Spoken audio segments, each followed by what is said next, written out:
ಪ್ರಿಯ ವೀಕ್ಷಕರೇ, ಎಲ್ರಿಗೂ ನಮಸ್ಕಾರ. ನಾನು ನಿಮ್ಮ ಪ್ರೀತಿಯ ಮಗಲ್ಮಕ್ಕಿ ಗಣೇಶ್, ಸ್ಥಾನಿಕ ಸಂಪಾದಕ, ಅವಿನ್ ಟಿವಿ. ಇವತ್ತು ಒಂದು ವಿಶೇಷ ಕಾರ್ಯಕ್ರಮ. ಅದರಲ್ಲೂ ಈಗ ಕಳೆದ ಒಂದು 4 ವರ್ಷಗಳಿಂದ ವೈದ್ಯರು ಅಂತಂದರೆ ದೇವರೇ, ಅವರು ಆಗಲ್ಲ ಅಂದರೆ ಅಲ್ಲಿಗೆ ಕಥೆನೇ ಮುಗೀತು. ಹಾಗಾಗಿ 4 ವರ್ಷಗಳಲ್ಲಿ ಈ ಕೊರೋನಾ ಸಂದರ್ಭದಲ್ಲಿ ಎಲ್ಲ ಬಹಳಷ್ಟು ಕೆಲಸ ಮಾಡಿದಂಥವ್ರು ವೈದ್ಯರು. ಹಾಗಾಗಿ ಇವತ್ತು ವಿಶೇಷವಾಗಿ ವೈದ್ಯರ ದಿನಾಚರಣೆ. ಹಾಗಾಗಿ ಮೂಡಿಗೆರೆಯಲ್ಲಿ ಕಳೆದ ಸುಮಾರು ಒಂದು 50 ವರ್ಷಗಳಿಂದ, ಅಂದರೆ ನರ್ಸಿಂಗ್ ಹೋಮ್ ಸುಮಾರು 60-70 ವರ್ಷದಿಂದ ಸ್ಟಾರ್ಟ್ ಆಗಿದೆ, ಅದವರು ಹೇಳ್ತಾರೆ ಡಾಕ್ಟ್ರು. ಈಗ ಇವರ ವೃತ್ತಿ ಜೀವನದಲ್ಲಿ ಮೂಡಿಗೆರೆಗೆ ಹಿರಿಯ ಒಬ್ಬರು ಡಾಕ್ಟರ್ ಇವರು. ಹಾಗಾಗಿ ಈ ವೈದ್ಯರ ದಿನಾಚರಣೆ ಅಂದರೆ ಏನು, ಯಾಕೆ ಆಚರಣೆ ಮಾಡ್ತಾರೆ ವೈದ್ಯರ ದಿನಾಚರಣೆ, ಮತ್ತು ಎಮ್ಮೆಯ ತಾಲೂಕಿನ ಅಧ್ಯಕ್ಷರು ಕೂಡ ಹೌದು ಇವರು. ಹಾಗಾಗಿ ಈ ಸರ್ಕಾರದಿಂದ ಏನು ಸವಲತ್ತುಗಳು ಬರುತ್ತೆ, ಇವರು ಖಾಸಗಿ ನರ್ಸಿಂಗ್ ಹೋಮ್ ಇದ್ದರೂ ಕೂಡ ಬಹಳ ಬಡ ಜನತೆಗೆ ಒಂದಷ್ಟು ಸಲಹೆ ಕೊಡ್ತಕ್ಕಂಥದ್ದು, ಫ್ರೀ ಆಫ್ ಕಾಸ್ಟಲ್ಲಿ ಮಾಡ್ತಕ್ಕಂಥದ್ದು, ಇದೆಲ್ಲ ಆಗಿಂದನೂ ರೂಢಿಸ್ಕೊಂಡು ಬಂದಂಥವ್ರು. ಬರೀ ಒಂದು ನರ್ಸಿಂಗ್ ಹೋಮಲ್ಲೇ ಕೂತು ಕೆಲಸ ಮಾಡಿಲ್ಲ. ಹಳ್ಳಿಗಳಲ್ಲಿ ಆಲೇಖನ ಹೊರಟ್ಟಿ ಅಂತ, ಗುಡ್ಡಗಾಡು ಪ್ರದೇಶ, ಗುತ್ತಿ, ಬೈರಾಪುರ, ಈ ಥರ ಬಹಳ ಒಂದು ಏನು ಅಂಥ ಹಳ್ಳಿಗಳಿಗೆ ಹೋಗಿ ಅಲ್ಲೂ ಕೂಡ ಸೇವೆ ಮಾಡಿ ಬಂದಂಥರು. ಜೊತೆಗೆ ಲಯನ್ಸು, ರೋಟ್ರಿ, ಜೆಸಿ ಇವೆಲ್ಲ ಸಂಸ್ಥೆಗಳಲ್ಲೂ ಕೂಡ ಕೆಲಸ ಮಾಡಿದಂಥವ್ರು, ಅಧ್ಯಕ್ಷರಾಗಿ ಕೆಲಸ ಮಾಡಿದಂಥವ್ರು ತುಂಬ ಇದೆ ವಿಶೇಷ.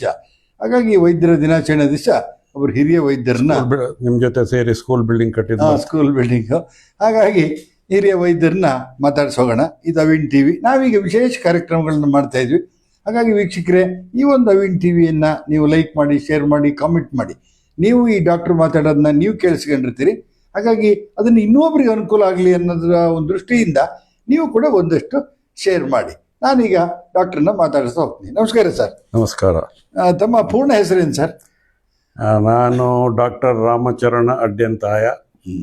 ಸರ್, ಅಡ್ಯಂತಾಯ ಅಂತ ಯಾಕೆ ಬಂತು ಸರ್? ಅಡ್ಯಂತಾಯ ನಮ್ಮ ತಂದೆಯವ್ರದ್ದು, ನಮ್ಮ ಸರ್ನೇಮ್ ಅದು. ತಂದೆ ಹೆಸರೇನು? ತಂದೆ doctor P A Adyanthaya, Anantharam Adyanthaya ಅಂತೇಳಿ. ಅವರು 1939 ಆ ಏರಿಯಾದ ರೌಂಡಲ್ಲಿ ಮೂಡಿಗೆರೆಗೆ ಬೆಳ್ತಂಗಡಿಯಲ್ಲಿ ಅವರು ಆಯುರ್ವೇದಿಕ್ ಪ್ರಾಕ್ಟೀಸ್ ಮಾಡ್ತಾ ಇದ್ರು. ಅವರು ಇಲ್ಲಿ ಬಂದು ಮೂಡಿಗೆರೆಯಲ್ಲಿ ಎಸ್ಟಾಬ್ಲಿಷ್ ಆದರು. ಈ ಊರ ಮನೆ ಇಲ್ಲಿ ಅವಾಗ ಒಬ್ಬರೇ ಡಾಕ್ಟ್ರ್ ಇದ್ದಿದ್ದು, ನಾರಾಯಣ ಅಂತ ಒಬ್ಬರು ಡಾಕ್ಟ್ರ್ ಇದ್ದರು. ಅವರು ಸಾಧಾರಣ ಜನರಿಗೆ ಹೆಚ್ಚು ಸಿಗ್ತಿರ್ಲಿಲ್ಲ. ಇವರು ಬೆಳ್ತಂಗಡಿಯಲ್ಲಿ ಒಳ್ಳೆ ಪಾಪ್ಯುಲರ್ ಡಾಕ್ಟರ್ ಆಗಿದ್ದರು. ಆದ್ದರಿಂದ ಇಲ್ಲಿಯ ಮೂಡಿಗೆರೆ ಜನ ಅಲ್ಲಿಗೆ ಹೋದವರು ಅವ್ರನ್ನ ಮೂಡಿಗೆರೆಗೆ ಬನ್ನಿ, ನೀವು ಸೆಟ್ಲ್ ಆಗಿ ಅಂತ ಹೇಳಿದರು. ಇಲ್ಲಿ ಬಂದರು. ಈ ಸೌಡ್ದ ಜನರಿಗೆ ಸಹಾಯ ತುಂಬ ಇದು ಮಾಡಿದರು. ಅವರು ಸ್ವಲ್ಪ ಪೂರ್ ಕ್ಲಾಸಿಗೆ ತುಂಬ, ಅವಾಗ ಯಾರೂ ರಿಚ್ ಅಂತ ಇರಲಿಲ್ಲ. ಇಲ್ಲಿ ರಿಚ್ ಕ್ಲಾಸ್ ಅಂತ ಬೇರೆನೇ ಇದ್ದರು. ಅವ್ರಿಗೆ ನಾರಾಯಣ ಡಾಕ್ಟ್ರು ಅವರು ಅವ್ರ ಕಡೆಯಿಂದ, ಈ ಕಡೆ ನೀವು ಹೇಳ್ದಂಗೆ ಬೈರಾಪುರ, ಗುತ್ತಿ ಎಲ್ಲ ಕಡೆಯಿಂದ ಹೆಚ್ಚು ಕಮ್ಮಿ ಕಳಸ, ಮುಂಡಾಜೆ ಅಲ್ಲಿಂದೆಲ್ಲ ಪೇಷಂಟ್ ಬರೋರು. ನಮ್ಮಪ್ಪ ಅವಾಗ ಅಲ್ಲಿ ಸೈಡ್ನಲ್ಲಿ ಒಂದು ಖಾಲಿ ಲೈನ್ ಇದ್ದಂಗಿತ್ತು. ಅಲ್ಲಿ ಪೇಷಂಟ್ನ ಅಡ್ಮಿಟ್ ಮಾಡಿ ಚೆನ್ನಾಗಿ ಹೆಸರು ಮಾಡಿದರು. ಆಮೇಲೆ ನಮ್ಮ ಅಮ್ಮ ಇದ್ದ ಟೈಮಲ್ಲಿ, ಅಮ್ಮನ ಹೆಸರೇನು ಸರ್? ಅಮ್ಮ ಲಲಿತಾ ಅಂತ. ಅವರ ತಂದೆ ಲಲಿತಾ, ಅವರ ತಂದೆ ಫೇಮಸ್ಸು ಕವಿಭೂಷಣ KP ವೆಂಕಪ್ಪ ಶೆಟ್ಟಿ ಅಂತ ಹೇಳ್ಬಿಟ್ಟು ಕೆದಂಬಾಡಿ ಫ್ಯಾಮಿಲಿಗೆ ಸೇರ್ತಾರೆ ಅವರು. ಸರ್, ಈಗ ನಿಮ್ಮ ತಂದೆ ತಾಯಿಗೆ ನೀವು ಎಷ್ಟು ಜನ ಮಕ್ಕಳು? ನಾವು 11 ಜನ ಮಕ್ಕಳು. ಗಂಡು 4, 7 ಹೆಣ್ಣು. ಅದರಲ್ಲಿ ಗಂಡಲ್ಲಿ ಒಬ್ಬರು ಡಾಕ್ಟ್ರು ಅಣ್ಣ. ಅವರು ಆವಾಗಲೇ 1964ರಲ್ಲಿ ಅವರು DMRD ಮಾಡಿಬಿಟ್ಟು ಇಲ್ಲಿ ಒಂದು 5 ವರ್ಷ ಕೆಲಸ ಮಾಡಿದರು, 4 ವರ್ಷ. ಆಮೇಲೆ ಇಂಗ್ಲೆಂಡಿಗೆ ಹೋದರು, ಅಲ್ಲಿ ಪ್ರಾಕ್ಟೀಸ್ ಮಾಡ್ತಾಯಿದ್ವಿ. ಈ 4 ಜನದಲ್ಲಿ ನೀವು ಎಷ್ಟು ಜನ ಇದ್ದೀರಿ? ಇಬ್ಬರು ತೀರೋಗಿದ್ದಾರಾ? ಇಲ್ಲ, ಈಗ ಉಳಿದಿರೋದೀಗ ನಾನು ಒಬ್ಬನೇ ಗಂಡು ಹುಡುಗರಲ್ಲಿ. ಆಮೇಲೆ ಅಕ್ಕಂದ್ರಲ್ಲಿ 3 ಜನ ಇದ್ದಾರೆ. 2 ಅಕ್ಕಂದ್ರು, 1 ತಂಗಿ ಇದ್ದಾರೆ ಅಷ್ಟೇ. ಓಕೆ ಸರ್, ನೀವೀಗ ಮೂಡಿಗೆರೆಗೆ ತಂದೆ ಕಾಲದಲ್ಲಿ ಬಂದು ಇಲ್ಲಿಯ ಎಲ್ಲ ಜಾತಿ ಜನಾಂಗದ ಜನಗಳ ಜೊತೆ ಬೆರೆತ್ರಿ. ಮೂಡಿಗೆರೆಯವರು ಆಗಿ ಹೋಗ್ಬಿಟ್ರಿ. ಈಗ ಅಡ್ಯಂತಾಯ ಹಾಸ್ಪಿಟ್ಲ್ ಅಂತಾನೆ ಅವಾಗಿಂದ. ಇತ್ತೀಚಿನ ಜನಗಳಿಗೆ ರಾಮಚರಣ ಡಾಕ್ಟ್ರು ಅಂತ ಹೇಳ್ತಾರೆ ಹೊರತು, ಈಗ ಸಾಮಾನ್ಯವಾಗಿ ಹೇಳೋದು ಅಡ್ಯಂತಾಯ ಹಾಸ್ಪಿಟ್ಲಿಗೆ ಹೋಗಿದ್ದು ಅಂತಲೇ ಹೇಳ್ತಾರೆ. ಜೊತೆಗೆ ಒಂದಷ್ಟು ಕೃಷಿ ಮಾಡ್ತಾ ಬಂದ್ರಿ. ಇಲ್ಲಿ ಹಾಗೆ ಪ್ಲಾಂಟರ್ಸ್ ಹಂಗೆ ನೀವು ಒಂದಷ್ಟು ತೋಟ ಎಲ್ಲ ತಗೊಂಡು ಕೃಷಿ ಮಾಡ್ತಾ ಬಂದ್ರಿ. ಯಾಕೆ ಸರ್ ಕೃಷಿ ಬಗ್ಗೆ ಅಷ್ಟು ಆಸಕ್ತಿ ಬಂತು? ಕೃಷಿ ಅಂದರೆ ನಾನು ಹುಟ್ಟು ಬೆಳೆದಿದ್ದೇ ಇಲ್ಲ ಮೂಡಿಗೆರೆಯಲ್ಲಿ, ಹುಟ್ಟಿದ್ದೇ ಮೂಡಿಗೆರೆಯಲ್ಲಿ ಒಂದು. ಆಮೇಲೆ ನಮ್ಮ ತಂದೆ ಅವರವರು ಕೃಷಿಯಲ್ಲಿ ತುಂಬ ಇಂಟ್ರೆಸ್ಟ್ ಇತ್ತು ಅವರಿಗೆ. ನಾನು 64ರಲ್ಲಿ 43ರಲ್ಲಿ ಅಷ್ಟವರೆಗೆ ಇಲ್ಲಿ SLC ತನಕನೂ ನಾನು ಮೂಡಿಗೆರೆಯಲ್ಲೇ ಓದ್ದವನು. ಮೂಡಿಗೆರೆಯಲ್ಲಿ ಭಾಳ ಕಮ್ಮಿ ಆವಾಗ ಡಾಕ್ಟರ್ಸ್ ಎಲ್ಲ ಆಗ್ತಾ ಇದ್ದಿದ್ದು. ನನಗೇನೋ ಡಾಕ್ಟರ್ ಆಗಬೇಕು ಅಂತಿತ್ತು. ಬಟ್ ಸೇಮ್ ಟೈಮ್ ನಾವು ಹೈಸ್ಕೂಲ್ SLC ತನಕನೂ ನಾನು ತೋಟಕ್ಕೆ ಹೋಗೋದು, ತೋಟ ತಿರ್ಗೋದು ಎಲ್ಲ ಮಾಡ್ತಿದ್ದೆ. ಅದರಿಂದ ಸ್ವಲ್ಪ ತೋಟದಲ್ಲೂ ಇಂಟ್ರೆಸ್ಟ್ ಇತ್ತು. ಯಾಕೆ ಸರ್ ಡಾಕ್ಟರ್ ಆದ್ರೆ? ಈಗ PUC ಆದಮೇಲೆ ಮನೆಯವ್ರ ಹತ್ರ ತಂದೆ ತಾಯಿ ಒತ್ತಡನೋ ಅಥವಾ ನಿಮಗೆ ಏನಾದ್ರು? ನಾನೇ ಅಪ್ಪ ನನ್ನ ಇಲ್ಲೇ ಇರೋ, ನೀನು ನನ್ನ ಜೊತೆ ಇದ್ಬಿಡು. ಅವಾಗ ಪೆಟ್ರೋಲ್ ಬಂಕ್ ಇತ್ತು ನಮ್ಮದು. ಮತ್ತು ಇಲ್ಲಿ ಅವ್ರ ಜೊತೆ ಗಂಡು ಮಕ್ಕಳಲ್ಲಿ ಒಬ್ಬ ಅಣ್ಣ ಇಂಗ್ಲೆಂಡ್ ಇದಕ್ಕೆ MBBS ಮಾಡ್ತಾಯಿದ್ರು, ಇನ್ನೊಬ್ಬರು ಡಿಪ್ಲೊಮಾ ಇಂಜಿನಿಯರಿಂಗ್ ಮಾಡ್ತಾಯಿದ್ರು. ಇನ್ನೊಬ್ಬರು ಅಣ್ಣ ಅಷ್ಟು ಇಂಟ್ರೆಸ್ಟ್ ಕೃಷಿಯಲ್ಲಿ ಇರಲಿಲ್ಲ. ಅವ್ರಿಗೆ ನಾನು ಕೊನೆಯವನಾದ್ರಿಂದ ಅವ್ರು ನನ್ನ ಜೊತೆ ಇರಲಿ ಅಂತ ಅವ್ರಿಗೆ ಆಸೆ ಇತ್ತು. ಆದರೆ ನನಗೆ ಡಾಕ್ಟರ್ ಆಗಬೇಕು ಅಂತ ಭಾಳ ಮನಸ್ಸಿತ್ತು. ನನ್ನ ಇದಕ್ಕೆ ಭಾಳ ಇನ್ಸ್ಟಿಗೇಟ್ ಮಾಡಿದವರು ಅಂದರೆ ನಮ್ಮ ಅಕ್ಕ ದಾವಣಗೆರೆಯಲ್ಲಿ ಅವರು ಪ್ರಾಕ್ಟೀಸ್ ಮಾಡಿ LMP ಮಾಡಿಬಿಟ್ಟು ಅಲ್ಲಿ ಪ್ರಾಕ್ಟೀಸ್ ಮಾಡಿದರು. ಅವ್ರಿಗೆ ನಾನು ಡಾಕ್ಟರ್ ಆಗಬೇಕು ಅಂತಿತ್ತು. ನಾನು ಸ್ವಲ್ಪ ಬೇರೆ ಆ್ಯಕ್ಟಿವಿಟೀಸ್ನಲ್ಲಿ ಸ್ವಲ್ಪ ದಡ್ಡ ಇದ್ದರು, ಓದೋದ್ರಲ್ಲಿ ಚೆನ್ನಾಗಿದ್ದೆ.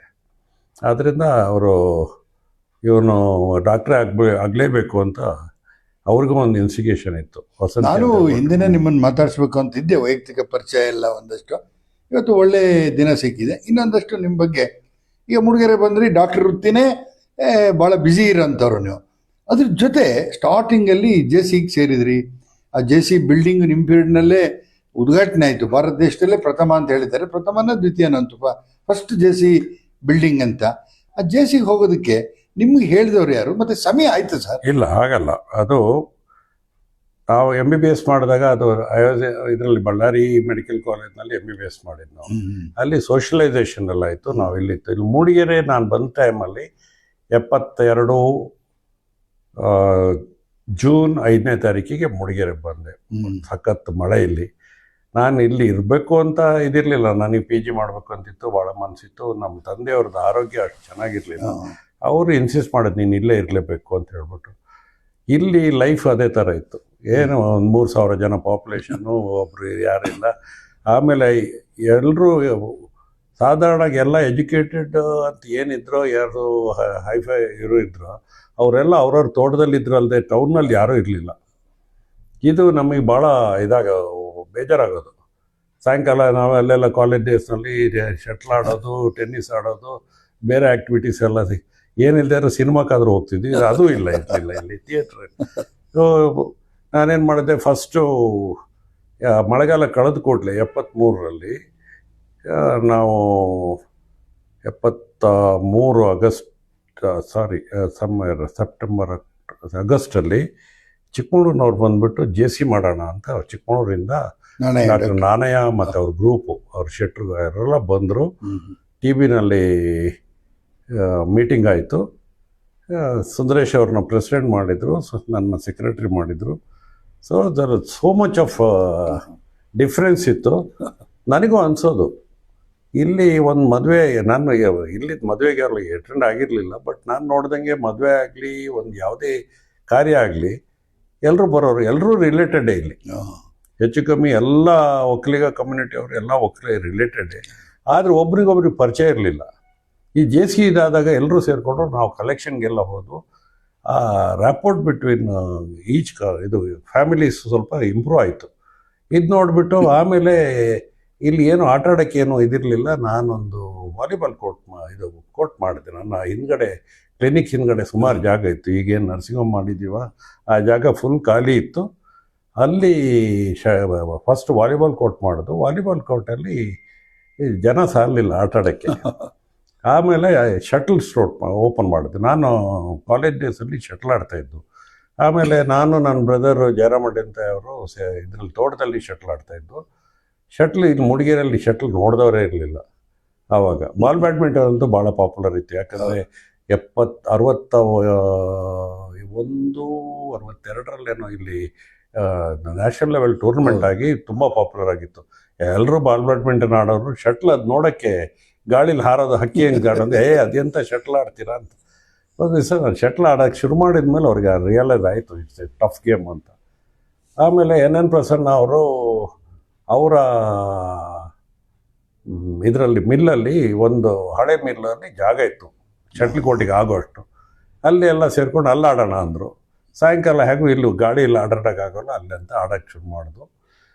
ಆವಾಗ ನನಗೆ ಎಲ್ಲರೂ ನನ್ನ ಕ್ಲಿನಿಕಲ್ಲಿ ಎಲ್ಲರೂ ಬರೋರು, ನನ್ನ ಕ್ಲಿನಿಕಲ್ಲಿ ಕೂತ್ಕೊಂಡು ಸ್ವಲ್ಪ ಚಿಟ್ ಚಾಟ್ ಮಾಡೋರು ಎಲ್ಲ ಇವರು ಈ ಕಡೆ ಮಾಕನಹಳ್ಳಿ, ನಂದಿಪುರ, ಎಲ್ಲ ಕಡೆಯೂ ಈ ಕಡೆ ದಾರದಳ್ಳಿ, ಎಲ್ಲರೂ ನನ್ನ ಕಸ್ಟಮರ್ಸ್, ಯಂಗ್ಸ್ಟರ್ಸು, ನಾನು ಯಂಗ್ಸ್ಟರ್ ಅಲ್ವ, ಎಲ್ಲ ಹೇಳಿದ್ರು. ನನಗೆ ಒಂದು ಸಡನ್ ಕಾನ್ಸೆಪ್ಟ್ ಬಂತು, ಒಂದು ಕ್ಲಬ್ ಯಾಕೆ ಮಾಡಬಾರ್ದು ಇಲ್ಲಿ, ಇವರೆಲ್ಲ ಸೇರ್ತಾ ಇಲ್ಲಲ್ಲ ಅಂತ. ಅಲ್ಲಿ ಯಾರೋ ಒಬ್ಬರು ಒಂದು ಸರಿ ಹೀಗೆ ಮಾತಾಡ್ತಾ ಒಬ್ಬರು ನಮ್ಮ ಕ್ರಿಶ್ಚಿಯನ್ ಫ್ರೆಂಡ್ ಒಬ್ಬರು ಹೇಳಿದರು, ಇಲ್ಲಿ ಯಾಕೆ ಮೂಡಿಗೆರೆಯಲ್ಲಿ ಕ್ಲಬ್ ಮಾಡಬಾರ್ದು ಅಂತ ಹೇಳ್ಬಿಟ್ಟು. ನನಗೆ ಅದು ಸಡನ್ ಸ್ಟ್ರೈಕ್ ಆಯಿತು, ಕ್ಲಬ್ ಮಾಡೋಣ ಅಂತ ಹೇಳ್ಬಿಟ್ಟು ಹೇಳಿದೆ. ಎಲ್ಲರೂ ಎಸ್ ಅಂದ್ಬಿಟ್ರು.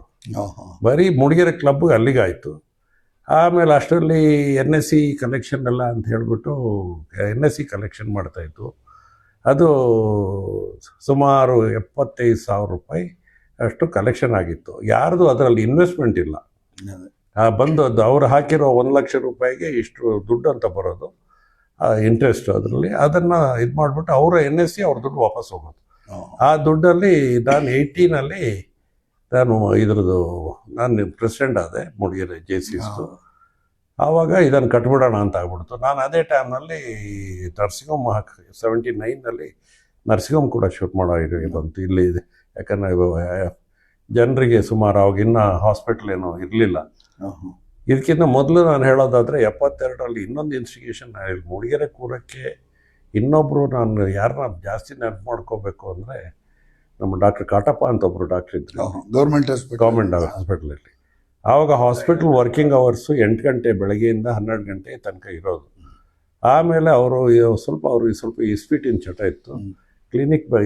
ಕ್ಲಿನಿಕ್ ಅವ್ರೇನು ಹಾಕ್ತಿರಲಿಲ್ಲ. ಹೋಗ್ಬಿಟ್ಟು ಇಸ್ಪೀಟ್ ಆಡೋಕ್ಕೆ ಹೋಗ್ಬಿಡೋರು. ಗೌರ್ಮೆಂಟ್ ಹಾಸ್ಪಿಟಲ್ನ ನನಗೆ ಹೇಳ್ಬಿಡೋರು, ರಾಮಚಂದ್ರ ಏನಾದ್ರು ಪ್ರಾಬ್ಲಮ್ ಇದ್ದರೆ ಹೋಗಿ ಅಟೆಂಡ್ ಆಗಪ್ಪ ಅಂತ.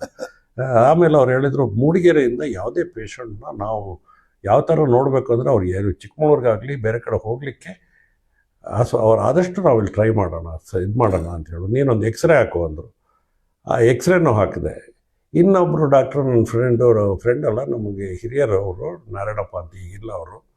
ಅವ್ರು ಹೇಳಿದ್ರು, ನೀನು ಏನೋ ಮಾರಾಯ ಬರೀ ಹಾಗೆ ಡಯಾಗ್ನೋಸ್ ಮಾಡ್ತೀಯ, ನೀನು ಲ್ಯಾಬ್ರೇಟ್ರಿ ಒಂದು ಮಾಡಬೇಕು, ನೀನು ಒಂದು ಅಟ್ಲೀಸ್ಟ್ ಬೇಸಿಕ್ ಮಾಡ್ಕೊ ಅಂತ ಹೇಳಿದರು. ಬೇಸಿಕ್ ಇಲ್ಲಿ ಲ್ಯಾಬ್ರೇಟ್ರಿ ಆಯಿತು, ಎಕ್ಸ್ರೇ ಆಯಿತು, ಸೇಮ್ ಟೈಮ್ ಇದು ನರ್ಸಿಂಗ್ ಹೋಮು ಆಯಿತು. ಮತ್ತು ನರ್ಸಿಂಗ್ ಹೋಮಿಗೆ ನಾನು ಬಂದು ಶುರು ಬರೀ MBBS ಸಾಲಲ್ಲ ಅಂದರು. 83ರಲ್ಲಿ ನಮ್ಮ ತಂದೆ 81ರಲ್ಲಿ ತೀರೋದ್ರು. ಆವಾಗ ಇನ್ನು ನನ್ನ ಮೇಲೆ ಕಡಿವಾಣ ಇರಲಿಲ್ಲ. ಓದಕ್ಕೆ ಹೋಗೋಣ ಅಂತಾಯಿತು. 83ಕ್ಕೆ ಸೀದಾ ದಾವಣಗೆರೆಯಲ್ಲಿ ನಮ್ಮ BL ಶಂಕರ್ ಅವರ ಇನ್ಫ್ಲುಯೆನ್ಸಲ್ಲಿ ನನಗೊಂದು ಫ್ರೀ ಸೀಟ್ ಸಿಕ್ತು ಪೋಸ್ಟ್ ಗ್ರ್ಯಾಜುಯೇಷನ್ಗೆ. ಶಂಕರ್ ಅವ್ರನ್ನ ನಾನು ಯಾವತ್ತೂ ಮರೆಯೋಂಗಿಲ್ಲ. ಅವರು, ರಾಮಚಂದ್ರ ಅವರೇ, ನಿಮಗೆ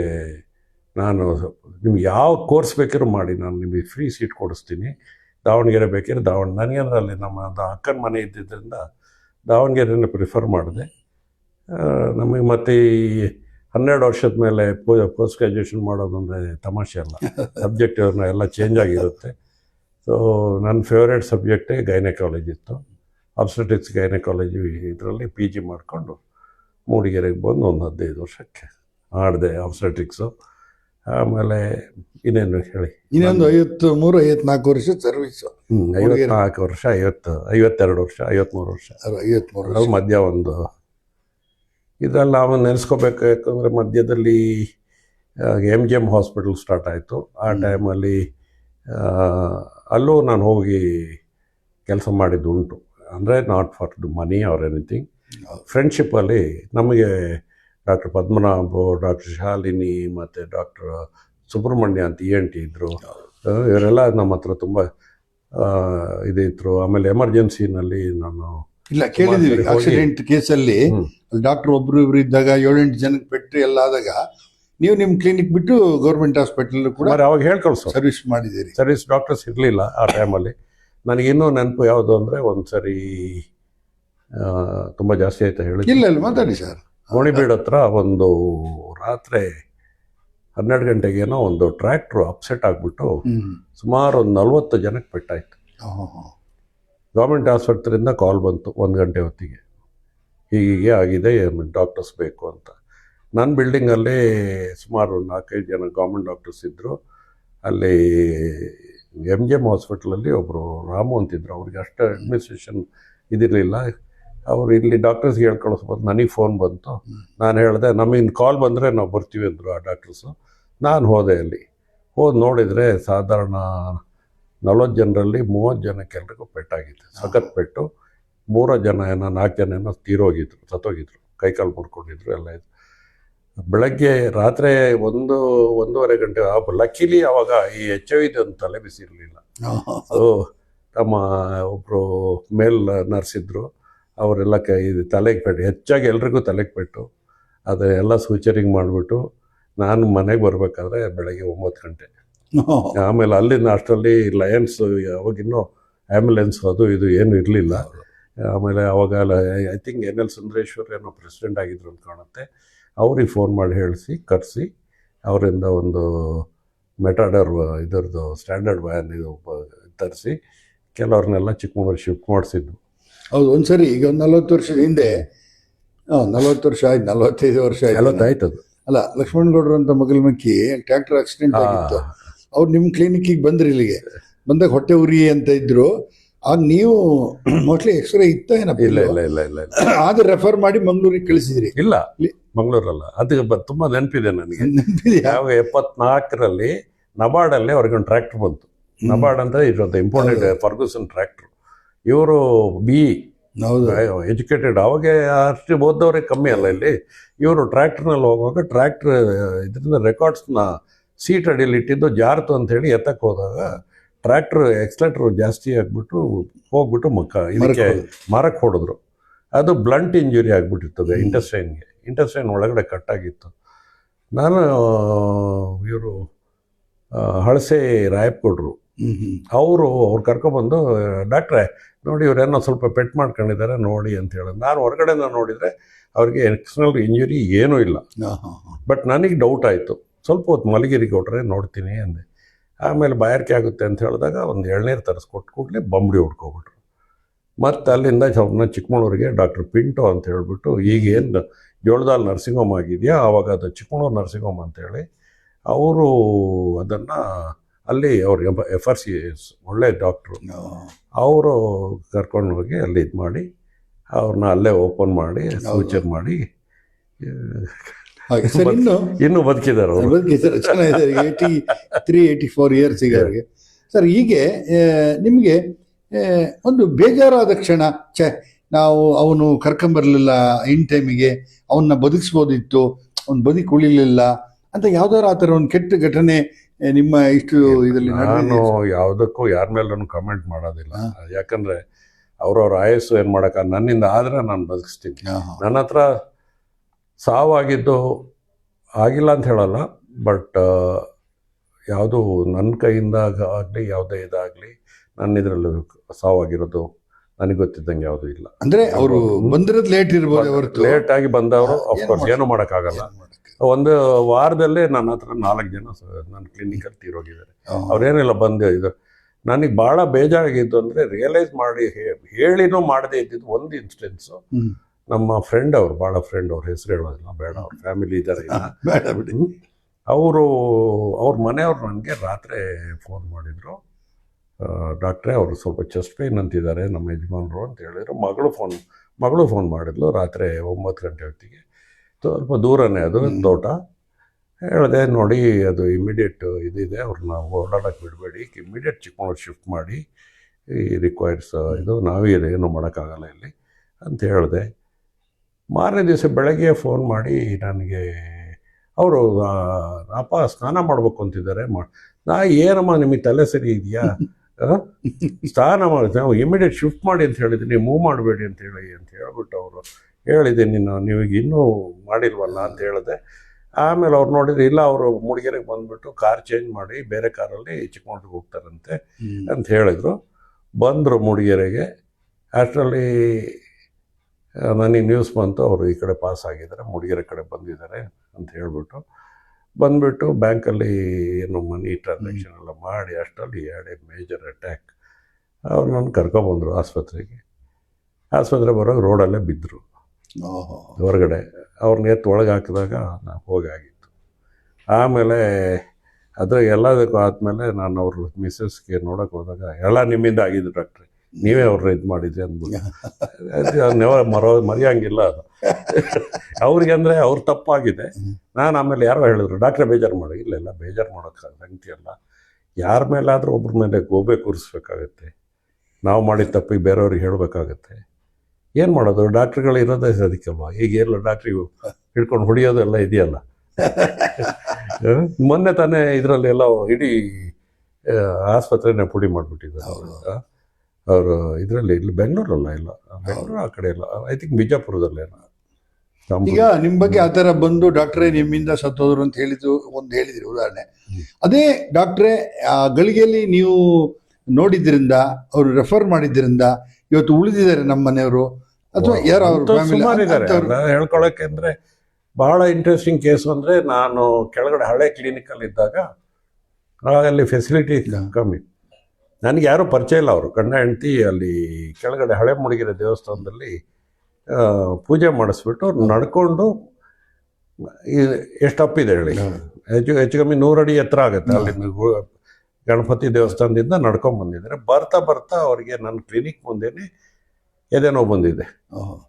ಅವರು ಆವಾಗ ತಾನೇ ಗೌರ್ಮೆಂಟು 108ನ ಇಂಟ್ರೊಡ್ಯೂಸ್ ಮಾಡಿದೆ, ಜಸ್ಟ್ ಫ್ರೆಶ್ ಆಗಿ, ಏನೋ ಒಂದು ತಿಂಗಳಾಗಿರ್ಬೋದು ಅಷ್ಟು. ಮೂಡಿಗೆರೆಗೂ ಒಂದು ಒಳ್ಳೆ ಇದು ಬಂದಿತ್ತು 108, ಹ್ಯಾಟ್ಸ್ ಆಫ್ ಟು 108 ಪ್ರೋಗ್ರಾಮ್. ಬಂದು ಮಲಗಿಸಿ ನೋಡಿದ್ರೆ he was sweating, cardiac attack.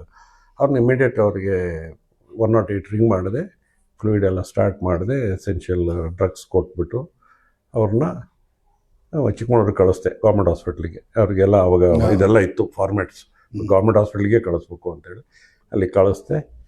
ಆಮೇಲೆ ನಾನು ಅದು ಮರ್ತುಬಿಟ್ಟೆ. ಒಂದು 6 ತಿಂಗಳ ಮೇಲೆ ಗಂಡ ಹೆಂಡತಿ ಇಬ್ಬರು ಬಂದುಬಿಟ್ಟು ನನ್ನ ಕಾಲಿಗೆ ಬಿದ್ದರು. ಯಾಕೆ ಏನಿದು ಅಂತ ಕೇಳಿದರೆ, ಡಾಕ್ಟ್ರೇ ಅವತ್ತು ನೀವು ಹಿಂಗೆ ಮಾಡಿಬಿಟ್ಟು ನಾನು ಬದುಕಿಸಿದ್ದೀರಾ, ನನಗೇನು ಪೇಮೆಂಟ್ ಆಗಲಿ ಎಂಥದ್ದಾಗಲಿ ಇಲ್ಲ ಅದರಲ್ಲಿ, ಬಟ್ ಅದರಷ್ಟು ಸಂತೋಷ. ಆಮೇಲೆ ಇತ್ತೀಚೆಗೆ ಒಬ್ಬರು ಒಂದು 3-4 ಇಯರ್ಸ್ ಬ್ಯಾಕ್ ಅವರು ಬಂದರು, ಹೈ ಆಫೀಸರ್ ಒಂದು ದೊಡ್ಡ ಇನ್ಸ್ಟಿಟ್ಯೂಟಲ್ಲಿ. ಡಾಕ್ಟರ್, ಸ್ವಲ್ಪ ಗ್ಯಾಸ್ಟ್ರಿಕ್ ಅಂತ ಕಾಣುತ್ತೆ, ನನಗೆ ಗಟ್ ಲಿಟಲ್ ಪೈನ್ ಆನ್ ಚೆಸ್ಟ್ ಅಂದರು. ಸ್ವಲ್ಪ ಸರಿ, ಇಟ್ಸ್ ಓಕೆ, ಲೈ ಡೌನ್ ಅಂದೆ. ನೋಡಿದ್ರೆ ಅವರು ಸ್ವೆಟ್ಟಿಂಗ್ ಇತ್ತು, ಪಲ್ಸ್ ಇಲ್ಲ, ಬೈಪಿ ಇಲ್ಲ. ಇಲ್ಲೇ ದೊಡ್ಡ ಮನೆ ತಂದವರು, ಅದು ಹೆಸರು ಬೇಡ. ಅವ್ರನ್ನ ಚೆಕ್ ಮಾಡಿದೆ, ಅವ್ರ ರಿಲೇಟಿವ್ಸಿಗೆ ರಿಂಗ್ ಮಾಡಿದರೆ ಅವ್ರ ರಿಲೇಟಿವ್ಸ್ ಒಬ್ಬರು ಸಿಗ್ತಾಯಿಲ್ಲ. ಆಮೇಲೆ ನಾನೇ 108 ರಿಂಗ್ ಮಾಡಿದೆ, ಕರೆಸ್ದೆ, ಅವ್ರ ಟ್ಯಾಬ್ಲೆಟ್ಸ್ ಅದು ಇದು ಕೊಟ್ಟೆ. ಮತ್ತು ಅವ್ರ ರಿಲೇಟಿವ್ ಚಿಕ್ಕಮಗಳೂರಿನಲ್ಲಿದ್ದರು, ಅವರಿಗೆಲ್ಲ ಫೋನ್ ಮಾಡಿದೆ, ಚಿಕ್ಕಮಗಳೂರು ಡಾಕ್ಟರ್ಸಿಗೆ ಹೇಳಿದೆ. ಈ ಸರ್ವೈವ್ಡ್, ಈ ಈಸ್ ಸ್ಟಿಲ್ ಅಲೈವ್. ಈಗ ಅವ್ರು ನಾನು ಮರ್ತಿದ್ದಾರೆ ಏನೋ ಗೊತ್ತಿಲ್ಲ, ಬಟ್ ಐ ಡೋಂಟ್ ನೋ. ಅಲ್ಲಿಂದ ಅಲ್ಲಿ ಆಫೀಸಿಗೆ ಹೋದವ್ರು ಅಲ್ಲಿಂದ ಒಂದು ಫೋನ್ ಮಾಡಿದ್ರು. ಈಗ ರಿಟೈರ್ಡ್ ಆಫ್ ಕೋರ್ಸ್, ಮೆಟಿ ಮಂತ್ಸ್. ಓಕೆ ಸರ್, ಅದೊಂದು ಸ್ಯಾಟಿಸ್ಫ್ಯಾಕ್ಷನ್ ಇರುತ್ತೆ. ಓಕೆ. ಎಲ್ಲಕ್ಕಿಂತ ಒಂದು ಇನ್ಸಿಡೆನ್ಸ್ ಭಾಳ ಚೆನ್ನಾಗಿ ಅಂದರೆ, ನಾನು ಮೂಡಿಗೆರೆಯಲ್ಲಿ ಕೂರಕ್ಕೆ ಒಂದು ಕಾರಣ, ಒಂದು ಸರಿ ನಾನು ಬಂದು ಒಂದು ವಾರನ 10 ದಿವಸನೇನಾಗಿತ್ತು. ಆವಾಗ ಇನ್ನೂ ಡ್ರಿಪ್ ಹಾಕೋದಾಗಲಿ ಈ ಫೆಸಿಲಿಟೀಸ್ ಯಾವುದೂ ಇರಲಿಲ್ಲ. ಒಂದು ಮುಸ್ಲಿಂ ಹೆಂಗಸು ಒಂದು ಮಗುನ ತಗೊಬಂತು. ಅವಾಗೆಲ್ಲ ನಾವು ₹1 ₹2 ಔಷಧಿ ಕೊಡ್ತಾ ಇದ್ದಿದ್ದು. ಹೌದು. ₹1 ₹2 ಇದು 8 ಆಣೆಗೂ ಕೊಟ್ಟಿದ್ದುಂಟು. ಅವಾಗೆಲ್ಲ ಇವೆಲ್ಲ ಡ್ರಗ್ಸ್ ಇರಲಿಲ್ಲ, 70ಸ್ನಲ್ಲಿ. ಈ ಅಮ್ಮ ಮಗುನ ಕರ್ಕೊಬಂದ್ಲು. ಅದು ವಾಂತಿ ಭೇದಿ ಆಗಿ ಮಗು ಎಲ್ಲ ಪ್ಯಾರಲಿಟಿಕ್ ಇಲಿಯಸ್ ಅಂತಾರೆ, ಹೊಟ್ಟೆ ಎಲ್ಲ ಇಷ್ಟ ಉದ್ದುಬಿಟ್ಟು ಮಗು ಏನೂ ಇಲ್ಲ, ಡಿಹೈಡ್ರೇಷನ್ ಆಗಿದೆ. ಅವಳ ಹತ್ರ ₹3 ₹5 ಇತ್ತು. ಏನು ಮಾಡೋದು ಅದ್ರಲ್ಲಿ, ನಮಗೆ ಡ್ರಿಪ್ ಹಾಕೋದ ಏನು ಹಾಕೋದು. ನನ್ನ ಹತ್ರ ಅಂದ್ರೆ ಮಕ್ಳಿಗೆ ಡ್ರಿಪ್ ಹಾಕಲಿ ನನಗೆ ಗೊತ್ತಿರಲಿಲ್ಲ. ಸರಿ ಏನಾದರೂ ಆಗಲಿ ಅಂದೆ, ಒಂದು ಮಗು at least let it dye in a comfort ಅಂತ ಹೇಳ್ಬಿಟ್ಟು ಒಂದು ರೈಲ್ಸ್ ಟ್ಯೂಬ್ ಅಂತ ಟ್ಯೂಬ್ ಬರುತ್ತೆ, ಅದು ಟ್ಯೂಬ್ ಇತ್ತು. ಅದನ್ನೆಲ್ಲ ಕೈಗೆಲ್ಲ ಗ್ಲೌ ಹಾಕ್ಕೊಂಡೆ ಅದನ್ನು ಆಸನದಲ್ಲಿ ಹಾಕಿದೆ. ಒಳ್ಳೆ ಗಾಳಿ ಪುಯ್ ಅಂತ ಗಾಳಿ ಎಲ್ಲ ಹೋಯಿತು. ಬೇಬಿ ಸ್ವಲ್ಪ ಕಂಫರ್ಟ್ ಆಯಿತು. ಒಂದು ಇಂಜೆಕ್ಷನ್ ಯಾವುದೋ ಆ್ಯಂಟಿಬಯೋಟಿಕ್ ಕೊಟ್ಟೆ, ನೆನಪಿಲ್ಲ. ಒಂದು ಸ್ವಲ್ಪ ಔಷಧಿ ಏನೋ ಕೊಟ್ಟು ಕಳಿಸ್ದೆ. 4-5 ದಿವಸದ ಮೇಲೆ ಹೆಂಗ್ಸ್ ಬಂತು. ಬೇಕಾಡ್ಕೊಂಡು ಬರ್ತಾ ಇದೆ. ಅರೆ ಇದು ಹೇಗೆ, ಈ ಮಗು ಸತ್ತೋಗಿರ್ಬೇಕು, ಈ ಅಮ್ಮ ಇಷ್ಟು ಖುಷಿಲಿದೆಯಲ್ಲ, ಏನಿದು ಅಂತೇಳಿ. ಏನಮ್ಮ ಅಂದು, ಏನಾಯಿತು? ಏನಿಲ್ಲ ಸರ್, ಹಂಗೆ ಸ್ವಲ್ಪ ಇದಕ್ಕೆ. ಸರಿ, ಏನು ಮಗು ಹೆಂಗಿದೆ? ಅಲ್ಲಿ ನೋಡಿ ಸರ್, ಒಂದು ಮಗು ಆಟ ಆಡ್ತಿದೆ. ನನಗೆ ಎಷ್ಟು ಕಾನ್ಫಿಡೆನ್ಸ್ ಬಂತು ಅಂದರೆ, whatever I do there is God's blessings ಅಂತ ಹೇಳ್ಬಿಟ್ಟು. ಅದು ಒಂದು ರೀಸನ್ ಇರ್ಬೋದು ಇಲ್ಲಿ ಕೂರಕ್ಕೆ. ಎಲ್ಲರೂ ಮೂಡಿಗೆರೆ ಅಂತ ಸಣ್ಣ ಊರಲ್ಲಿ. ಓಕೆ ಸರ್, ನಿಮ್ಮನ್ನು ಇನ್ನೊಂದು ದಿವಸ ಮಾತಾಡಿಸ್ತೀನಿ. ನಿಮ್ಮ ಸುಮಾರು ಸಾಧನೆಗಳು ಇದನ್ನೆಲ್ಲ ಸ್ವಲ್ಪ ಡಿಡಕ್ಟ್ ಮಾಡಿ, ಅದೆಲ್ಲ ಎಲ್ಲ ಎಲ್ಲ ಇದೆ. ಈಗ ಇವತ್ತು ವೈದ್ಯರ ದಿನಾಚರಣೆ ಸರ್. ವೈದ್ಯರ ದಿನಾಚರಣೆ ಅಂತ ಹೇಳಿ ಯಾಕೆ ಸರ್ ಮಾಡ್ತಾರೆ? ಅಥವಾ ಇದು ಎಲ್ರಿಗೂ ಗೊತ್ತಿರೋ ವಿಷಯ, ಇದನ್ನ ನಾನೇ ಅಂತ ಹೇಳೋದು.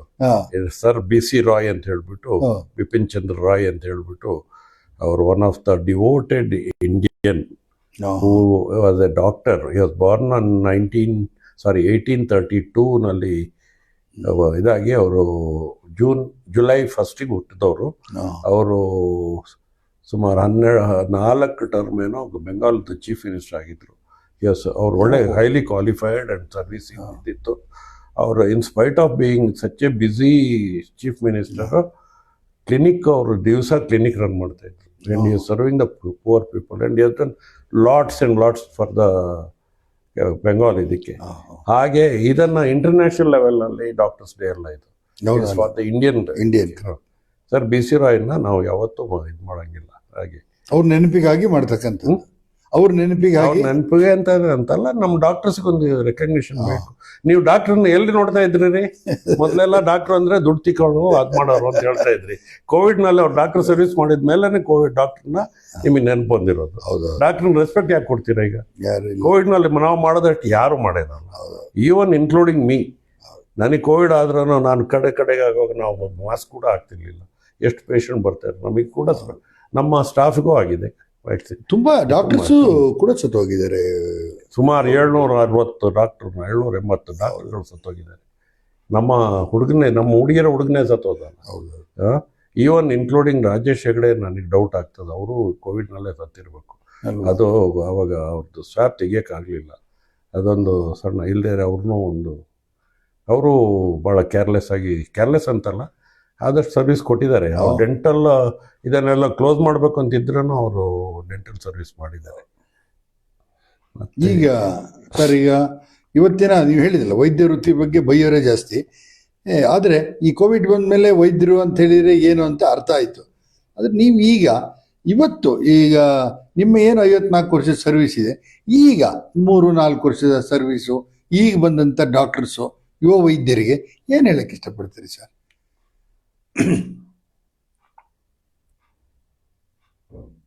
ಮನುಷ್ಯತ್ವ ಬೇಕು. ಈಗೇನಾಗಿದೆ, ನಾವು ಕಲ್ತಿರೋ ಟೈಮಲ್ಲಿ ವೇರ್ ಆಲ್ ಮೆಡಿಕಲ್ ಕಾಲೇಜಸ್ಸು, ಅಂದರೆ ಈವನ್ ಪ್ರೈವೇಟ್ ಮೆಡಿಕಲ್ ಕಾಲೇಜಸ್ನಲ್ಲೂ ಡೊನೇಷನ್ ಈಗಿನಷ್ಟು ಇರಲಿಲ್ಲ. ಆವಾಗ ನನಗೆ ಗೊತ್ತಿದ್ದಂಗೆ 62-63ರಲ್ಲಿ ಮಣಿಪಾಲ್ KMCಗೆ 6,000 ಇತ್ತು ಡೊನೇಷನ್. ಅವಾಗ 6,000 ವಾಸ್ ಎ ಬಿಗ್ ಥಿಂಗ್. ನಮ್ಮಪ್ಪ ನನಗೆ ಹೇಳಿದ್, ನೀನು ಸಾಧ್ಯ ಇದ್ದರೆ ನೀನು ಓದ್ಬಿಟ್ಟು ಹೋಗೋದಾದ್ರು ಹೋಗೋ, ನಾನು ಡೊನೇಷನ್ ಕೊಡೋಲ್ಲ ಅಂದಿದ್ರು. ನಮಗೆ ಫೀಸ್ ಇದ್ದಿದ್ದು 450 ರೂಪಾಯಿ ಮೆಡಿಕಲ್ ಕಾಲೇಜ್ ಕಲಿಯೋಕ್ಕೆ. And per month expenses government ಕಾಲೇಜಲ್ಲಿ 160 ರೂಪಾಯಿ ಆದರೆ ದೊಡ್ಡದು. ಒಳ್ಳೆ ಮಜವಾಗಿ. ಅದು ಬಳ್ಳಾರಿ ಅಂತ ಎಲ್ಲ ಬೆಂಗಳೂರಿನವರೆಲ್ಲ 200 ರೂಪಾಯಲ್ಲಿ ಇದ್ದಿರ್ಬೋದು. ನಾವೆಲ್ಲ 150 ರೂಪಾಯಲ್ಲಿ ಮ್ಯಾನೇಜ್ ಮಾಡ್ತಿದ್ದು ತಿಂಗಳಿಗೆ.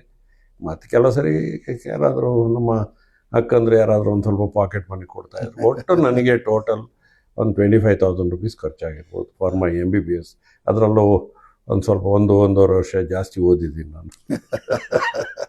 ಈಗ ಇನ್ನೊಂದು ಸರ್, ಯಾವ ಥರ ಒಂದಿನ ಇಲ್ಲಿ ಪೇಷಂಟಿನ ಪೋಷಕರು ಬೇರೆ ಯಾರಾದರೂ ಮಾತಾಡಿದಾಗ, ಏನಾದ್ರು ನಿಮ್ಮಿಂದನೇ ಹಿಂಗೆ ಹಾಗೆ ಹೀಗೆ ಅಂತ ಅಂದಾಗ ನಿಮ್ಗೆ ಯಾವ ಥರ ಅನಿಸುತ್ತೆ ಸರ್? ನಾನು ಸುಮ್ಮನೆ ಹೊರಗಡೆ ಕೆಲಸ ಮಾಡಬೇಕಿತ್ತು, ಸುಮ್ಮನೆ ಯಾಕೆ ಇಲ್ಲಾದರೂ ಈ ಸಣ್ಣ ತಾಲೂಕಲ್ಲಿದ್ದೆ, ಬೆಂಗಳೂರಲ್ಲಿ ಹೊರಗಡೆ ಇದ್ದರೆ ಅನುಕೂಲ ಆಗ್ತಿತ್ತೇನೋ ಅನಿಸಿಲ್ವೋ ಸರ್? ಅನುಕೂಲ ಅಂದರೆ ನನಗೆ ಹಾಗೆ ಅನಿಸ್ಲೇ ಇಲ್ಲ.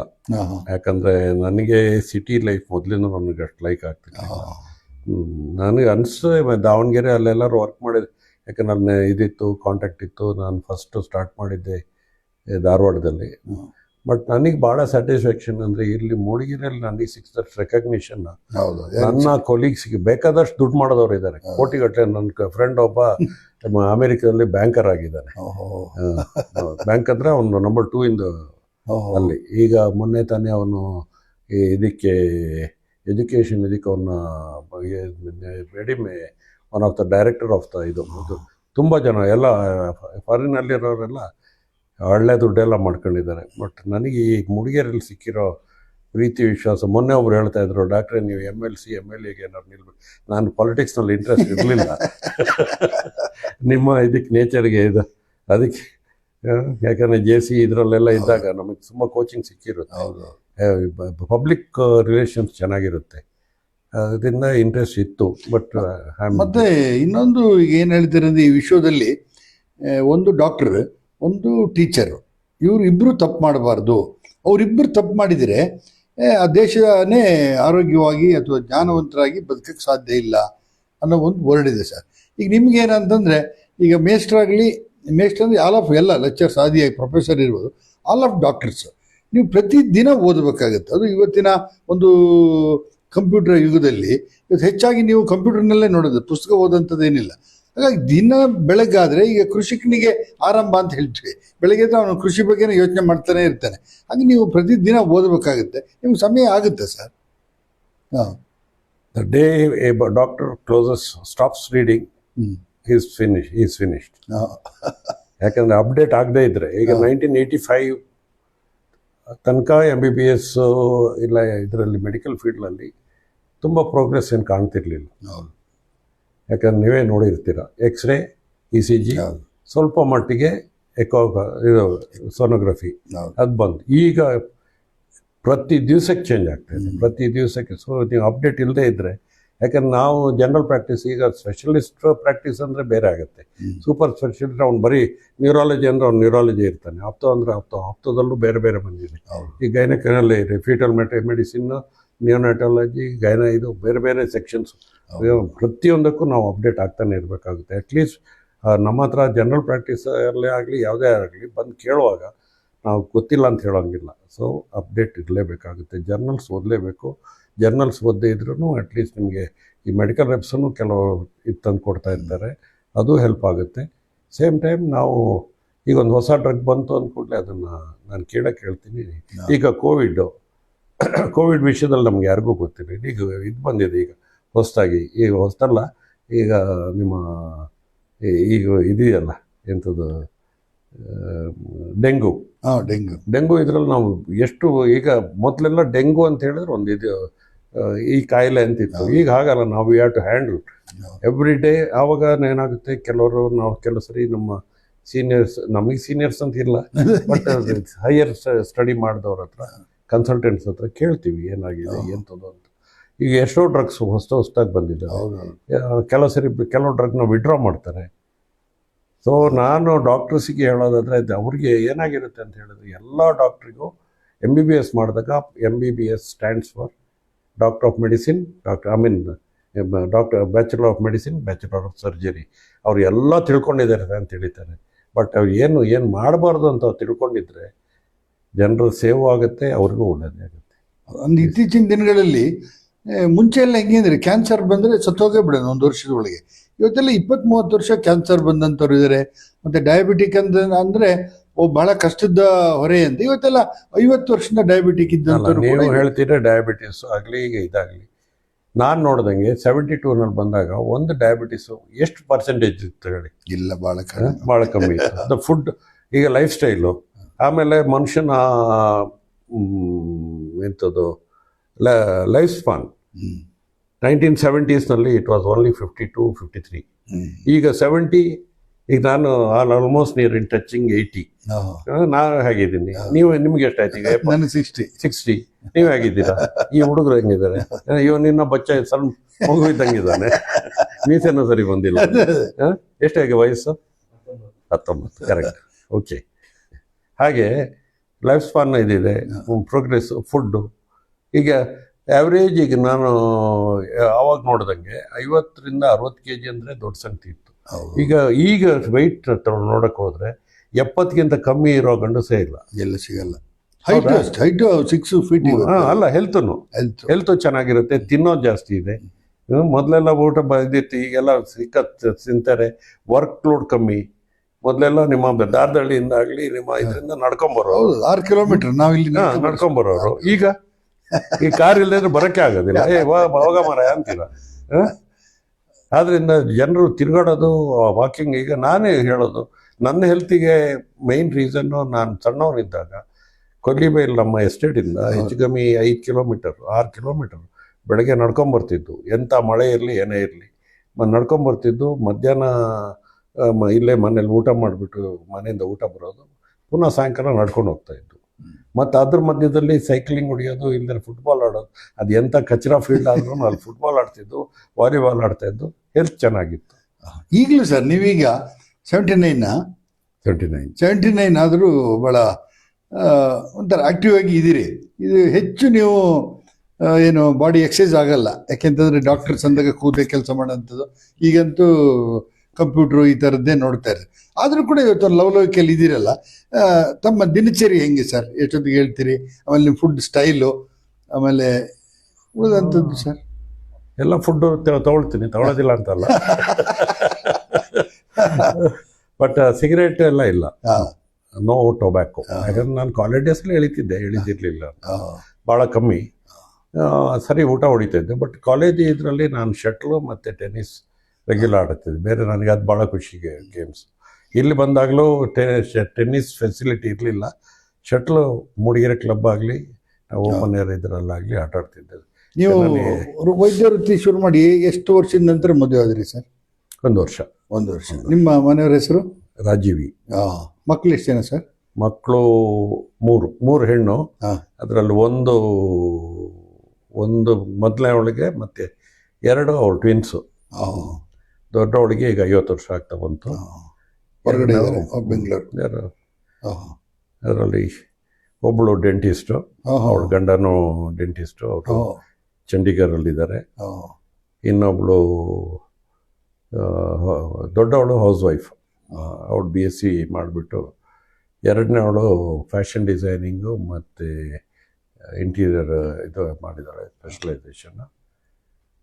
ಅವಳ ಗಂಡ ಮಲ್ಟಿನ್ಯಾಷನಲಲ್ಲಿ ಡಿಸೈನ್ ಇಂಜಿನಿಯರ್ ಆಗಿದ್ದಾರೆ. ಸರ್, ಕುತೂಹಲಕ್ಕೆ ಕೇಳ್ತೀನಿ, ಸುಮಾರು ನೀವು ಮದುವೆ ಆಗಿ ತುಂಬ ವರ್ಷ ಆಯಿತು. ಲವ್ ಮ್ಯಾರೇಜಾ ಅರೇಂಜ್ ಮ್ಯಾರೇಜಾ ಸರ್? ಲವ್ ಮ್ಯಾರೇಜಾ ಅರೇಂಜ್? ಇಲ್ಲ, ಅರೇಂಜ್ ಮ್ಯಾರೇಜ್. ಲವ್ ಮಾಡಿಲ್ಲ ಅಂತಿಲ್ಲ, ಬಟ್ ಕಾಲೇಜ್ನಲ್ಲಿ ಅದಕ್ಕೆ ಪುರ್ಸೊತ್ತಿರಲಿಲ್ಲ.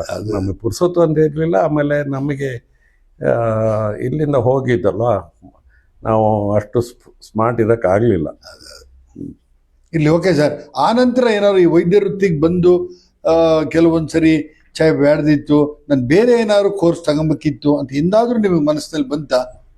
ಈ ವೈದ್ಯ ವೃತ್ತಿ ಬಿಟ್ಟು ನಾನು ಬೇರೆ ತಗೊಂಬೋದಿತ್ತು? This was my choice. ಆಮೇಲೆ ನನಗೆ ಇಲ್ಲಿ ಆ ಥರದ ಆಘಾತಗಳು ಏನೂ ಆಗಿಲ್ಲ. And I was very careful with my patients. ಇಲ್ಲ, ಅಲ್ಲಿ ಬೋರ್ಡ್ ಇದೆ ನೋಡಿ, ಓದಿ. ನನಗೆ ನನ್ನ ಭಾವ ಒಬ್ಬರಿದ್ರು, ಅವ್ರು ಹೇಳಿರೋರು, business and pleasure should not be combined, including your labour class ಅಂದರೆ ಇದು.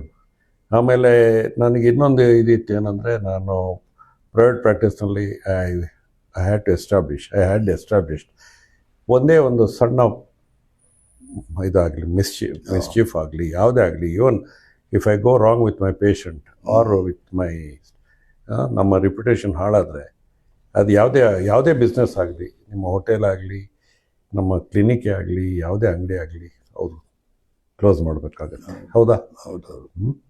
ಈಗ ಸಾಮಾನ್ಯವಾಗಿ ಮಾತಾಡೋಂಥದ್ದು ಏನಂತಂದರೆ, ಟೀಚರ್ಸಿಗೆ ಮತ್ತು ಡಾಕ್ಟರ್ಸಿಗೆ ಯಾವುದೇ ಕಾರಣಕ್ಕೆ ರಿಟೈರ್ಮೆಂಟ್ ಇಲ್ಲ ಅಂತ. ಈಗ ಸರ್ಕಾರಿ ನೌಕರಿಲಿ ರಿಟೈರ್ಮೆಂಟ್ ಆದರೂ ಕೂಡ ಡಾಕ್ಟ್ರನ್ನ ಸಲಹೆ ಕೇಳ್ತಾರೆ, ಮೇಸ್ಟ್ರನ್ನ ಸಲಹೆ ಕೇಳ್ತಾ ಇದ್ರು ಮೇಸ್ಟ್ರನ್ನ. ಈಗ ಸ್ವಲ್ಪ ಕಡಿಮೆ ಆಗಿರ್ಬೋದು.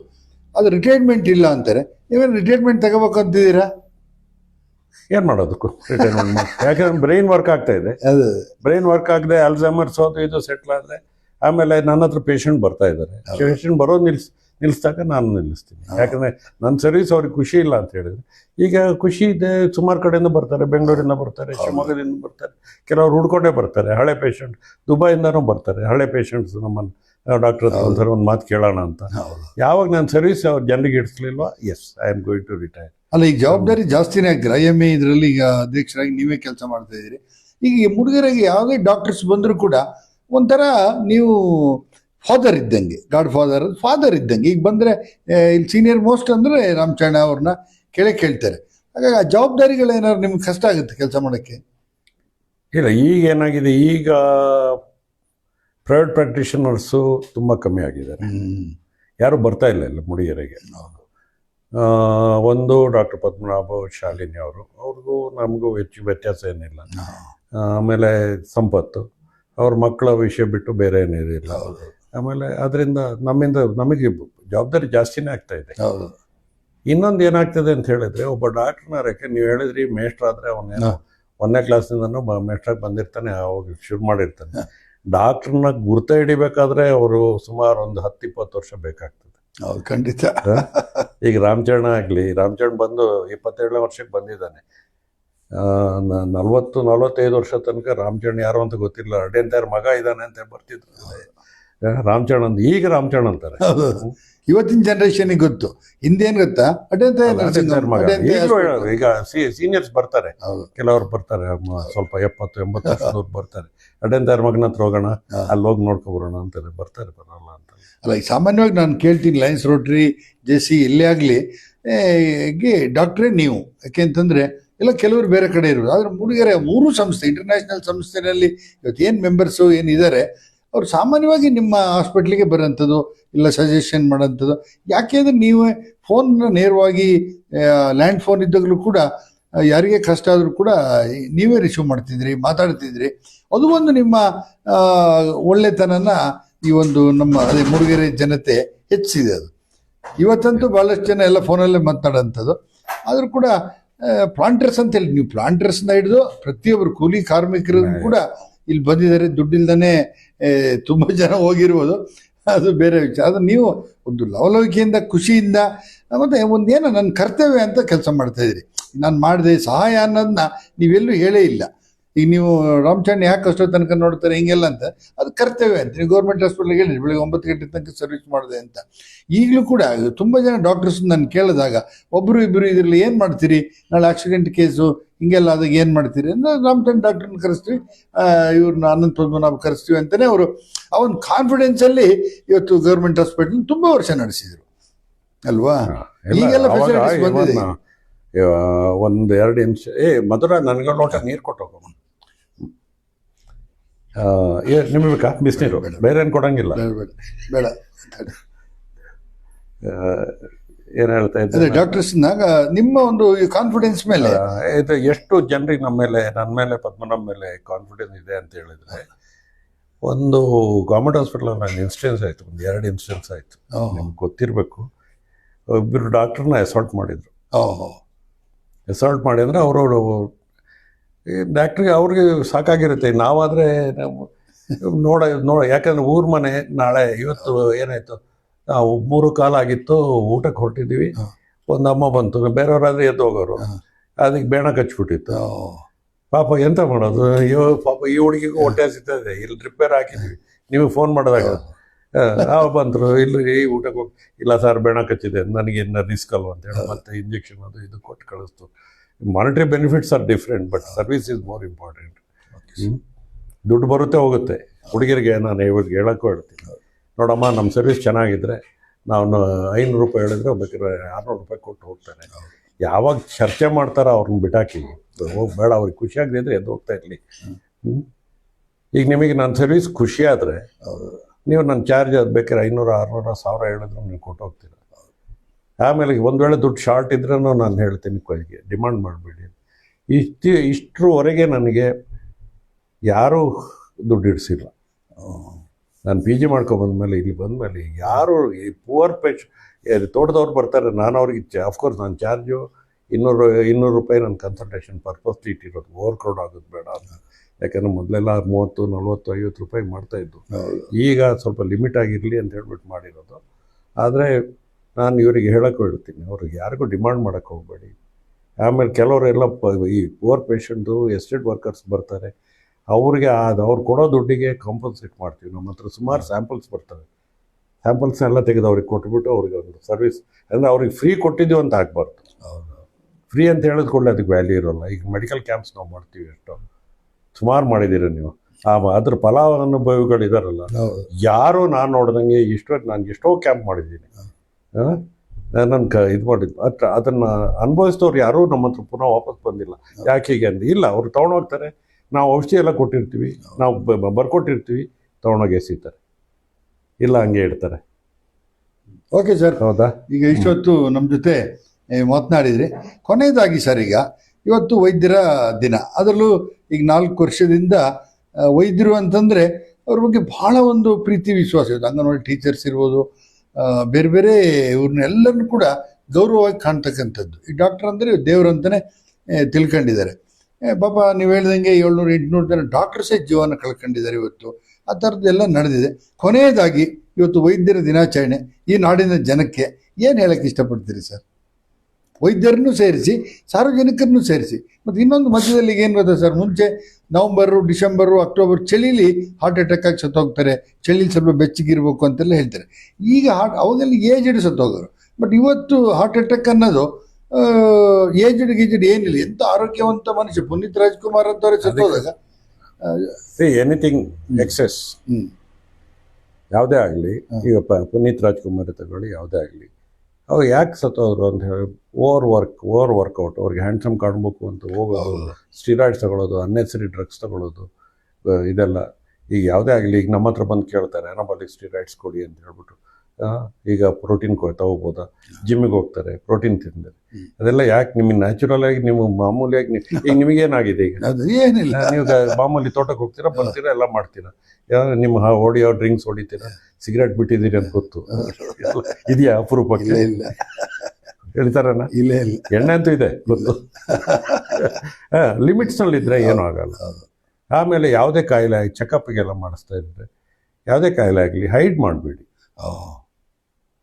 ಸುಮ್ಮನೆ ಪಬ್ಲಿಕ್ನಲ್ಲಿ ಈಗ ಒಬ್ಬರು ನನಗೆ ಹೋಗ್ತಾರೆ, ತಿನ್ನಬೇಕು ಅಂತ ಇರುತ್ತೆ ಅವ್ರಿಗೆ, ಡಯಾಬಿಟಿಸ್ ಇದೆ ಅಂತ ಹೇಳೋಲ್ಲ, ಹೋಗಿ ಹೊರಗಡೆ ಹೋಗಿ ಸಖತ್ ತಿಂದು ಬರ್ತಾರೆ. ನಮ್ಮ ಆತ್ಮೀಯರೇ ಒಬ್ಬರು ಪಾಪ ನನ್ನ ಹತ್ರ, ಅವರು 38ನೇ ವರ್ಷದಲ್ಲೇನೋ ಡಯಾಬಿಟಿಸ್ ಇತ್ತು. ಡಾಕ್ಟ್ರೇ ದಯವಿಟ್ಟು ಯಾರಿಗೂ ಹೇಳಬೇಡಿ ಅಂತ ಹೇಳಿದರು. ಅವ್ರು ಇತ್ತೀಚೆಗೆ ತೀರೋದ್ರು ಪಾಪ, ಒಳ್ಳೆ ಮನುಷ್ಯ. ಅಲ್ಲ, ಕಾಯಿಲೆನ ಹೇಳ್ಕೊಳ್ಳೋದು ಒಳ್ಳೇದು. ಯಾಕೆಂದ್ರೆ ಡಯಾಬಿಟಿಕ್ ಇದೆ ನನಗೆ ಅಂತ ಹೇಳ್ಬಿಟ್ರೆ, ಈ ಸಾಮಾನ್ಯ ಯಾರ ಮನೆಗೆ ಅವ್ರು ನೋಡಿ ಮುಂಚೆ ಕಾಫಿಯನ್ನು ಕೊಟ್ಬಿಡ್ರು, ಬೆಲ್ಲದ ಕಾಫಿ, ಹಾಲಾಪರ ಎಲ್ಲ ಕೇಳ್ತಾರೆ. ಈಗ ಹೋಟೆಲಲ್ಲೇ ಕೇಳ್ತಾರೆ, ಸಕ್ಕರೆ ಹಾಕ್ಬೇಕಾ ಬೇಡವಾ ಅಂತ ಇವತ್ತು ಕೇಳ್ತಾರೆ ಫುಡ್ಡಲ್ಲಿ.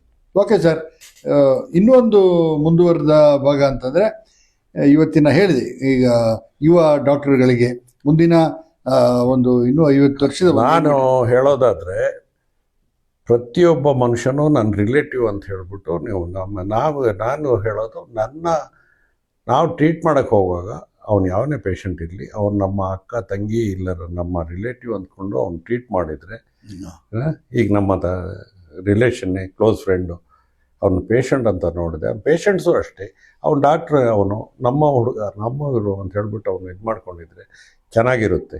ಇಲ್ಲರ ಡಾಕ್ಟ್ರು ಅಂದ್ಕೂಡಲೇ ಅವ್ನು ಯಾವನೋ ಹೊರಗಡೆ ಇವನು ಅಂತ ಹೇಳ್ಕೊಂಡು ಅವ್ನಿಗೆ ಹೊಡಿಯೋಕ್ಕೆ ಹೋಗೋದು.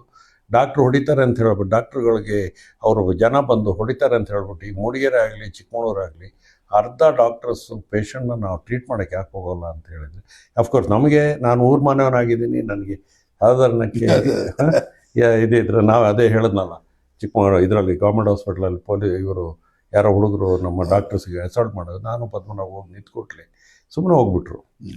ಯಾಕಪ್ಪ ಇದು ಮಾಡ್ತೀರಾ ಅಂತ ಹೇಳಿದ್ಮೇಲೆ, ಅದೇ ಥರ ಅವ್ರನ್ನ ಡಾಕ್ಟರ್ಸ್ನ ನಮ್ಮವ್ರು ಅಂತ ತಿಳ್ಕೊಂಡ್ರೆ, ಯಾಕಂದ್ರೆ ಎಲ್ಲರೂ ಪ್ರತಿಯೊಬ್ಬರು ಯಾರೋ ಒಬ್ಬನ ಮಗ ತಾನೇ ಅವನು ಡಾಕ್ಟ್ರು, ಅವನ್ನ ಡಾಕ್ಟ್ರನ್ನೂ ಅದೇ ಥರ ತಿಳ್ಕೊಬೇಕು. ಈ ದುಡ್ಡು ಮಾಡಬೇಡ ಅಂತ ಹೇಳೋಲ್ಲ, ಡಾಕ್ಟ್ರಿಗೆ ದುಡ್ಡು ಮಾಡ್ಬೋದು, ಗೌರ್ಮೆಂಟ್ ಹಾಸ್ಪಿಟ್ಲಲ್ಲೂ ಇರುತ್ತೆ. ಅವರು 1-1.5 ಕೋಟಿ 2 ಕೋಟಿ ಖರ್ಚು ಮಾಡ್ಕೊಂಡು ಬಂದಿರ್ತಾರೆ, ಇವ್ರು ಕೊಡೋ ಜುಜ್ಬಿ ಸಂಬಳ ಬಟ್ ಅವರ ಸ್ಟೇಟಸ್ನ ಮೇಂಟೈನ್ ಮಾಡ್ಕೋಬೇಕು ಡಾಕ್ಟರ್ಸು. ಹೋಗ್ಬಿಟ್ಟು ಯಾವುದೋ ಕೆಮಿಸ್ಟ್ ಶಾಪ್ನಲ್ಲಿ ಒಂದು ಸಣ್ಣ ಟಾಯ್ಲೆಟ್ನಲ್ಲಿ ಕೂತ್ಕೊಂಡು ಆಸ್ಪತ್ರೆ ಮಾಡೋದಲ್ಲ, ಮಾಡಿದರೆ ರಾಜಾರೋಷವಾಗಿ ಚೆನ್ನಾಗಿ ಮಾಡಲಿ, ಸ್ವಲ್ಪ ಡೀಸೆಂಟಾಗಿ. ಇದು PCB ಇದು ನಮ್ಮದು ಎಂಥದ್ದು ಪ್ರೈವೇಟ್ ಪ್ರಾಕ್ಟಿಷನರ್ ಇದರದ್ದು, ಅದ್ರ ಪ್ರಕಾರ ನಾಮ್ಸ್ ಇಟ್ಕೊಂಡು ಡಾಕ್ಟರ್ಸು ಪೇಷಂಟ್ನ ಮರ್ಯಾದೆಯಿಂದ ನಮ್ಮ ರಿಲೇಟಿವ್ಸ್ ನಮ್ಮ ಇವರು ಅಂತ ಹೇಳ್ಬಿಟ್ಟು ಡೀಸೆಂಟಾಗಿ ಟ್ರೀಟ್ ಮಾಡಿದರೆ ಡಾಕ್ಟರ್ಸ್ನ ಜನರು ಅದೇ ಥರ ಟ್ರೀಟ್ ಮಾಡ್ತಾರೆ. ಹೌದಾ? ಖಂಡಿತ Agreed? ಸರ್. ಖಂಡಿತ ಸರ್. ಓಕೆ ಓಕೆ ಸರ್, ಇಷ್ಟೊತ್ತು ನಮ್ಮ ಹತ್ರ ಮಾತನಾಡಿದ್ರಿ. ಈಗ ನಾನು ಕೊನೆಯದಾಗಿ ಹೇಳೋದು, ಅವಿನ್ ಟಿವಿನ ಶೇರ್ ಮಾಡಿ, ಲೈಕ್ ಮಾಡಿ, ಕಾಮೆಂಟ್ ಮಾಡಿ. ಡಾಕ್ಟರ್ ಮಾತಾಡಿದ್ನ ನೀವು ಮಾತ್ರ ಕೇಳಿಸ್ಕೊಳ್ಳೋದಲ್ಲ, ತಪ್ಪು ಮಾತಾಡಿದ್ರೆ ಇಲ್ಲ ನಿಮ್ಮ 10 ಜನಗಳಿಗೆ ಅದನ್ನ ಶೇರ್ ಮಾಡಿ, ಅವ್ರಿಗೂ ಕೂಡ ಅನುಕೂಲ ಆಗಲಿ ಅಂತೇಳಿ ಕಾರ್ಯಕ್ರಮವನ್ನು ಇಲ್ಲಿಗೆ ಮುಗಿಸೋಣ. ಸುಮಾರು 1 ಗಂಟೆಗಳ ಕಾಲ ಇವ್ರ ಸಮಯವನ್ನು ತಗೊಂಡಿದ್ವಿ, ಯಾಕೆಂದರೆ ಪೇಷಂಟ್ ಯಾರು ಇರಲಿಲ್ಲ. ಹಾಗಾಗಿ ಓಕೆ ಡಾಕ್ಟ್ರೆ, ನಮ್ಮ ಜೊತೆ ಅನೇಕ ವಿಚಾರಗಳನ್ನ ಹಂಚ್ಕೊಂಡಿದ್ರಿ. ಇದು ಮುಂದಿನ ದಿನಗಳಲ್ಲಿ ಎಲ್ಲರಿಗೂ ಅನುಕೂಲ. ನಮಸ್ಕಾರ ಸರ್. ನಮಸ್ಕಾರ. Thank you sir. ಓಕೆ.